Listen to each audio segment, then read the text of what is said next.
Corona virus എന്ന മഹാമാരി ലോകം മുഴുവൻ പടർന്നു പിടിച്ചിരിക്കുന്ന സാഹചര്യത്തിൽ കോടിക്കണക്കിന് മലയാളികളായ ഇന്ത്യക്കാരാണ് ലോകത്തിന്റെ പല ഭാഗങ്ങളിലായി ഇപ്പോൾ കുടുങ്ങിക്കിടക്കുന്നത്.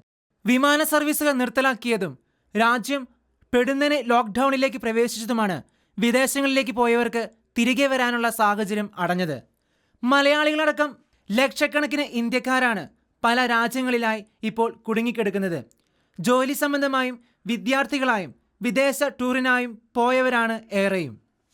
പല വിദേശ രാജ്യങ്ങളിലും കൊറോണ പടർന്നു പിടിച്ചുകൊണ്ടിരിക്കുന്ന സാഹചര്യത്തിൽ അവരെ നാട്ടിലെത്തിക്കാനുള്ള ശ്രമം നടത്തണമെന്ന് ചൂണ്ടിക്കാട്ടുകയാണ്.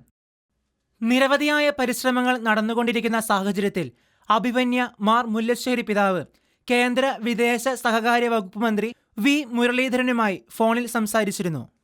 ഒപ്പം കൊറോണ വൈറസ് മൂലമല്ലാതെ വിദേശ രാജ്യങ്ങളിൽ വെച്ച് മരിച്ചവരുടെ മൃതശരീരം സ്വന്തം നാട്ടിലെത്തിക്കുവാൻ കേന്ദ്ര സംസ്ഥാന സർക്കാരുകൾ ശ്രമിക്കണമെന്ന് KCBC പ്രോലൈഫ് സമിതി പ്രസിഡന്റ് സാബു ജോസ് ആവശ്യപ്പെട്ടു.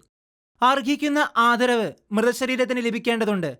മാതാപിതാക്കൾ, ജീവിത പങ്കാളികൾ, മക്കൾ എന്നിങ്ങനെ വേർപെട്ടു പോയവരെ കാണുവാനോ ആദരാഞ്ജലികൾ അർപ്പിക്കുവാനോ കഴിയാത്തത് ഏറെ വേദനാജനകമാണ്.